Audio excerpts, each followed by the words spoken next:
and welcome to another exciting video of Dwarf Talks.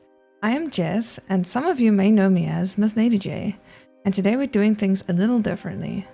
First, I'll go through some highlights from last week's playtest with a couple of clips submitted by some of you on our Discord server.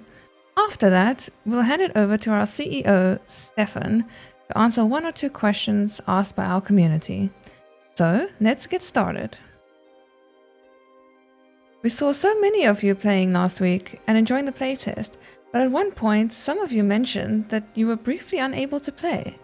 This happened to me too.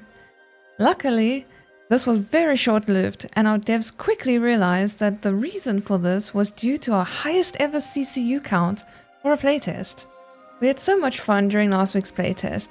Basically, we had too many players on at once and the server kicked everyone off. Luckily, the servers were back up in no time, and players could get back to it. This generated another issue, where analytics didn't restart correctly after the crash, and we could not determine our winners for the completionist challenge this week. Fortunately, we were able to recover that lost data from the server crash. The names of the winners will be posted on Discord, and they have each won a $25 Steam voucher. Oh, and I was informed that I can give a rough estimate on when the next playtest will be. Early July is the next target date, so mark it into your calendars. Now, Stefan, our CEO, will answer some questions that were asked by the community. In the foreseeable future, we are planning to include a leaderboard. I cannot promise it 100%, but we are planning to have a leaderboard that mainly shows you live who are the players with the most challenges completed. We believe this is going to be among the most interesting computational aspects of the game, where it strikes a reasonable balance between time spent and skill, because the challenges goes up to become more and more skill dependent. And we want it to be in a way where a really skilled player can progress in these challenges really fast. A little bit comparable to ranking in other games, where we try to make it as skill dependent as possible and not so much about how much time do we have available to play. Those stats we may also bring in the future, but those are not planned yet, which was the other part of the question. Like, for instance, will we show how much damage they do deal in a match and so on? We may do that in the future. I think that once we have done more of the things that we really want to have in the game, we may start polling you in the community for a few different features and get a vote on which of these are the most important.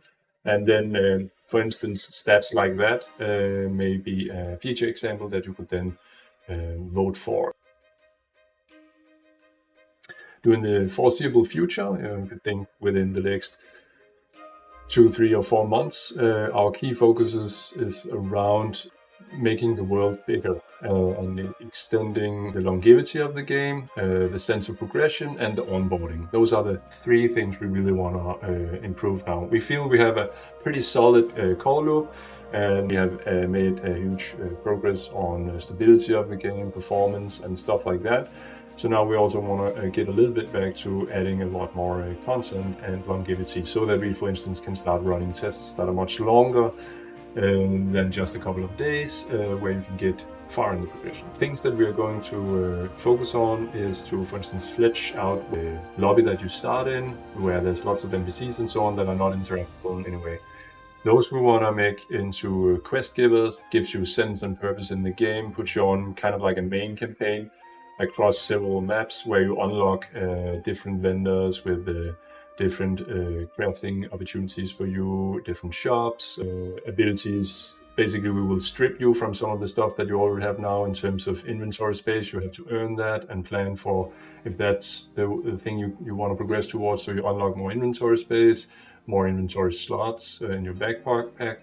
You even may start without, for instance, having the ability to equip rings. You have to unlock that first. A lot of these things, so there's a much more interesting progression journey. Even environment unlocks, such as the ability to use bomb cactuses, would be a skill that you would have to learn, for instance. So in that way, there's much more progression in the game, and we hope to create an opportunity also allow you to decide what are the unlocks that I want first and foremost. Is it inventory space, or is it the ability to jump on cactuses and stuff like that?